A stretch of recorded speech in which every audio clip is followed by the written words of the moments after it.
तालुक्यातील आदिवासी मुलगी खुशबू ठाकरे हिच्या कथित चुकीच्या औषधोपचारामुळे झालेल्या मृत्यू प्रकरणी 1.5 वर्षानंतर अखेर गुन्हा दाखल करण्यात आला। या प्रकरणात दोषींवर कारवाईची मागणी करत प्रांताधिकारी कार्यालयासमोर सुरू करण्यात आलेलं आमरण उपोषण प्रशासनाकडून FIRची प्रत देण्यात आल्यानंतर तात्पुरतं स्थगित करण्यात आलं। मात्र संपूर्ण प्रकरणाची सखोल चौकशी करून संबंधित सर्वांवर कठोर कारवाई करण्याच्या मागणीवर आंदोलक ठाम आहेत। खुशबू ठाकरे यांच्या मृत्यूनंतर वारंवार तक्रारी करूनही कारवाई होत नसल्याचा आरोप करत तिचे कुटुंबीय, सामाजिक कार्यकर्ते आणि ग्रामस्थांनी बुधवारी पेण येथील उपविभागीय अधिकारी कार्यालयासमोर आमरण उपोषण सुरू केलं होतं। आंदोलकांचं नेतृत्व संतोष ठाकूर यांनी केलं। आंदोलकांच्या मते रायगड जिल्ह्यातील आदिवासी समाजावर होणाऱ्या अन्यायाच्या घटनांमध्ये वाढ होत असून प्रशासकीय हलगर्जीपणामुळे खुशबूचा मृत्यू झाला। संबंधित प्रकरणात निष्काळजीपणाचा अहवाल उपलब्ध असूनही पोलिसांकडून गुन्हा दाखल करण्यात विलंब करण्यात आल्याचा आरोपही त्यांनी केला। उपोषणादरम्यान प्रशासनाशी झालेल्या चर्चेनंतर संबंधित प्रकरणात गुन्हा दाखल केल्याची प्रत आंदोलकांना देण्यात आली। त्यानंतर उपोषण तात्पुरतं मागे घेण्यात आलं। मात्र केवळ गुन्हा दाखल करून प्रशासनाची जबाबदारी संपत नसल्याचं आंदोलकांनी स्पष्ट केलं।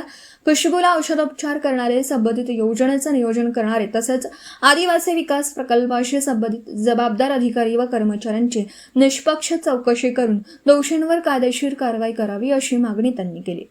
ग्रामसंवर्धन सामाजिक संस्थेच्या कार्यकर्त्यांनी या आंदोलनात सक्रिय सहभाग घेतला असून तांबडी गावातील नागरिक साक्षीदार म्हणून सहकार्य करण्यास तयार असल्याचंही आंदोलकांनी सांगितलं। हा प्रश्न केवळ एका मुलीच्या मृत्यूपुरता मर्यादित नसून आदिवासी समाजाच्या न्याय आणि अधिकारांशी निगडीत असल्याने प्रकरणाचा शेवटपर्यंत पाठपुरावा करण्यात येणार असल्याचा निर्धारही आंदोलकांनी व्यक्त केला। रायगड जिल्ह्यामध्ये सातत्याने आदिवासींवर होणारे जे हे आहेत, अन्याय आहेत, अत्याचार आहेत, त्यांचं प्रमाण दिवसेंदिवस वाढत चाललेलं आहे। वेगवेगळ्या पद्धतीचे ह्या समाजावर आघात होत आहेत, ज्याच्यामध्ये अगदी प्रशासकीय यंत्रणेकडून होणारा हलगर्जीपणा, ज्यामध्ये आज आम्ही खुशबू ठाकरे ह्या विद्यार्थिनीचा चुकीच्या औषध दिल्यामुळे मृत्यू झाला होता आणि त्याचे मागील 1.5 वर्षापासून आम्ही सातत्याने पाठपुरावा करत आहोत की म्हणतो आहोत आम्ही की त्या मुलीचा मृत्यू हा नैसर्गिक नाही आहे, त्या मुलीचा मृत्यू हा प्रशासकीय यंत्रणेच्या हलगर्जीपणामुळे झालेला आहे। आणि असं असताना सुद्धा प्रशासन दुर्लक्ष करत होतं, म्हणून आम्ही आज आमरण उपोषणाला पेण प्रांत कार्यालयासमोर बसलो होतो। आणि त्यानंतर आता FIR दाखल केल्याची FIRची कॉपी आम्हाला प्रांत अधिकाऱ्यांनी दिलेली आहे।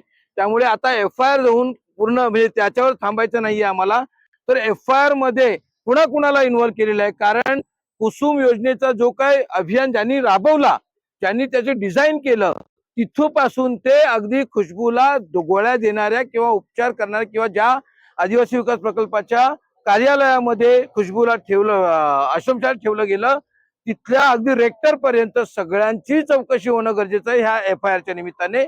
कारण नुसती FIR केली म्हणजे पोलिसांची जबाबदारी संपत नाहीये। त्यामुळे आमची ही मागणी आहे की FIR केलीत, आता ह्या सगळ्यांचा तपास करा।